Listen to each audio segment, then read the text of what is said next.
entire structure of the Earth is difficult to examine. Even the most ambitious efforts to penetrate the Earth have barely scratched the surface, reaching only a few dozen kilometers out of a total radius of 6,371 kilometers. Until recently, volcanic eruptions have provided the only proof of the molten material concealed beneath the Earth's solid crust.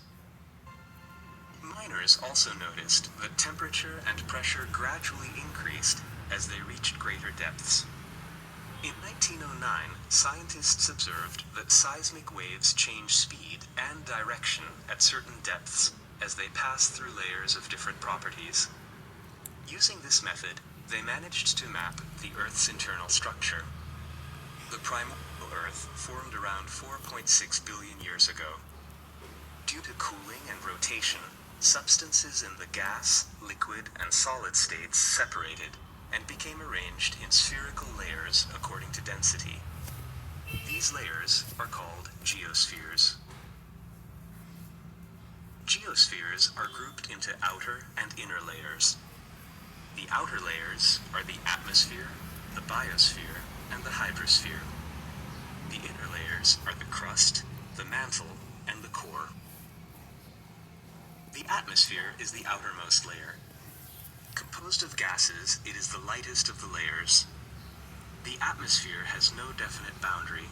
It fades into outer space at a height of some tens of thousands of kilometers. It can be divided into 5 distinct layers based on their changing temperatures. The boundary of each layer can be found where temperature inversion occurs.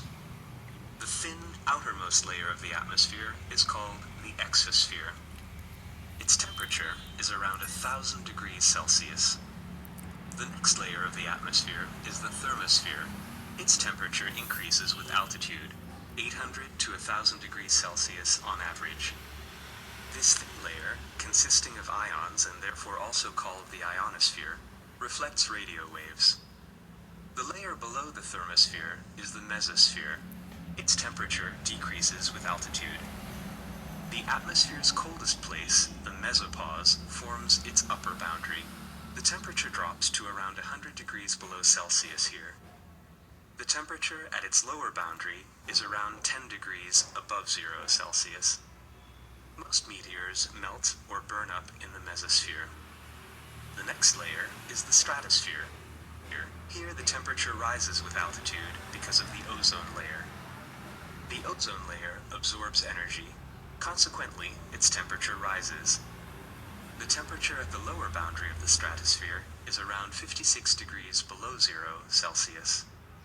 The lowest and most important layer of the Earth's atmosphere is the troposphere. Its temperature decreases with altitude. This 10 to 12 kilometer deep layer accounts for approximately 80% of the mass of the atmosphere and holds almost all of its water vapor content. Most weather phenomena occur here. This is the layer where aeroplanes fly. The outermost of the inner layers of the Earth is the crust. The composition of the continental crust is more diverse and thicker than the oceanic crust. Its upper layer is rich in silicates, while its lower layer consists of higher density rocks which are rich in metals.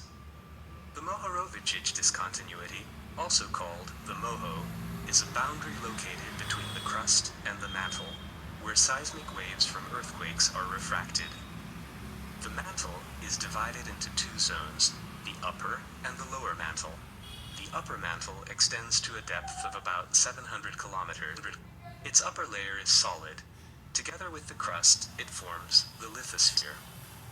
The molten layer located at the bottom of the upper mantle is called the asthenosphere.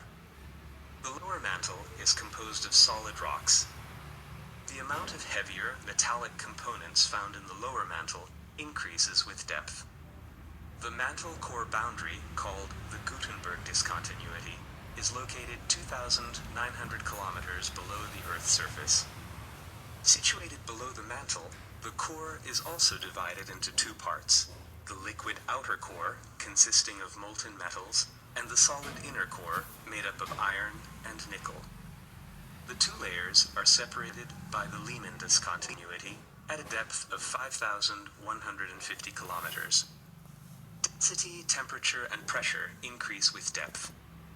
While pressure increases gradually, density changes abruptly where the velocity of seismic changes also changes abruptly, that is, at discontinuities.